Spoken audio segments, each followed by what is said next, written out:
Hi guys, welcome to Scholarly Post. Today we will have a look at a complex problem that we will solve by index match. It is essential to practice these functions with examples that you might find in a real workplace so that you can understand the practical applications. If you'd like to learn the basics of index match or VLOOKUP, we have separate videos for them on our channel. So let's get going. So, in this example, there are two things that I want to show you. First, how to use index match over many rows and columns. So in the previous video, we only ran index match for this one cell, finding per hour rate using the tutor name. And then we did it the other way around. We found the tutor name using the per hour rate. Just to show an example that index match can work both sides of the lookup value equally well. Unlike VLOOKUP, that can only work from left to right. The second thing that you'd be able to see here is again how flawlessly index match can work from right to left, since that's the only way we can ever find the ID number using the tutor name. And by the end of this video, you'd be able to just set one index match formula in the first cell appropriately so you can pull it horizontally or vertically in order to produce the values that you're looking up. So we begin with doing all the rows here. Basically, all the rows include these four tutors. So let's start typing the index match formula. First argument is array, which is basically our table. Make sure to use F4 to lock the argument. Now the next argument is row number. And as we discussed in our last video, we can use the match function to give the row number as an argument to the index function. And the first argument is the lookup value, which is this one, E3. Lookup array is the tutor column. Make sure to use F4 again to lock it. And it's always an exact match. Now the column is 3. We're not doing it on columns right now, so let's just put it 3 and enter. Okay, so we got Lara here. Now we can pull it down for all the rows, and there you go. This is the rate for all the tutors mentioned here. So this is what we do when we pull the index match function vertically. Now let me go through the modifications that we have to do in the index match function so that we can use it horizontally as well. So let's just remove these for now. So more or less the formula is gonna stay the same. The only additional thing that we are doing here is giving the column number as an argument to index function using the match function. So let us do that. So we're gonna find the ID number. Row number is already given as a argument to the index function. In order to do the same for column number, we again bring up the match formula.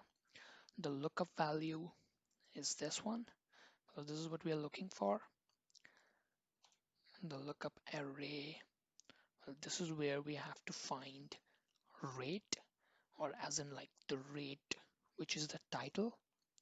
So this is the horizontal line in which a match function is going to find our rate.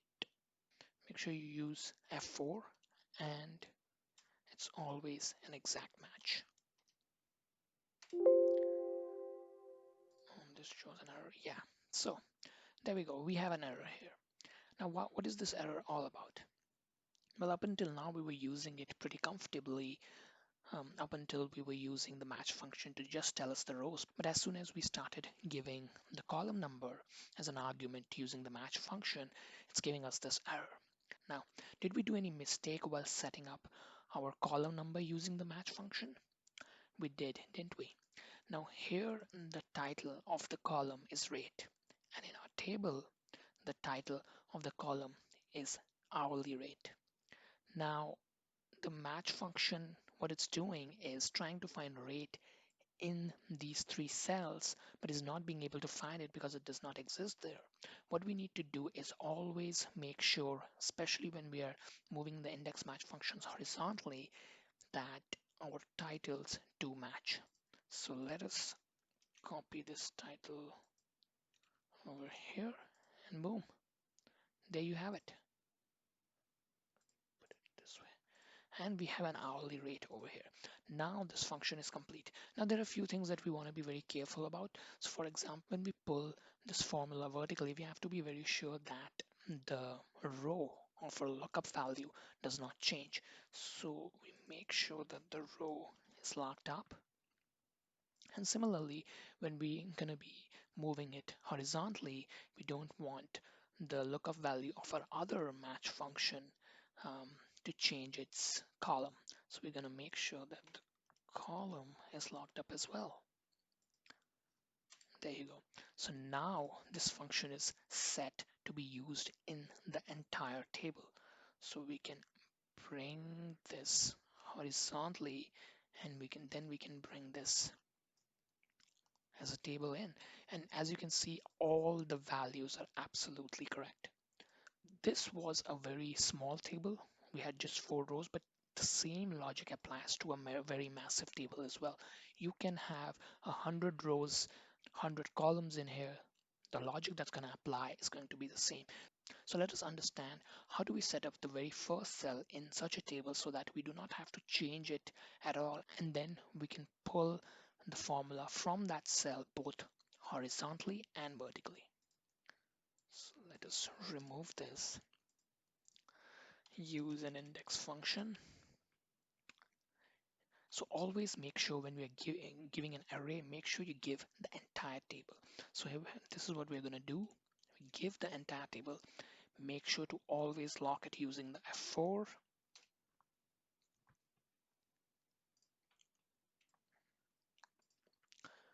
Row number, we're going to use the match function. Give our lookup value. So in here, we already know that we're going to pull this both vertically and horizontally. So what we're going to do is lock the lookup value right from the beginning. But we do not want to lock both columns and rows.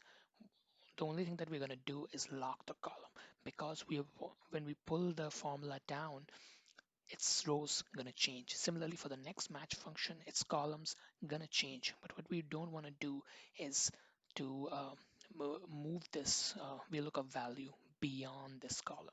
So we lock the column, lookup value, the whole column where we can find it. Match is always exact. Another match function, new lookup value. Make sure the row this time does not move. Lookup arrays here. Lock the lookup array. Match is always exact. Make sure to you close both the brackets at once. Enter. Here is the formula. Pull it horizontally. Pull it vertically. There you have the table.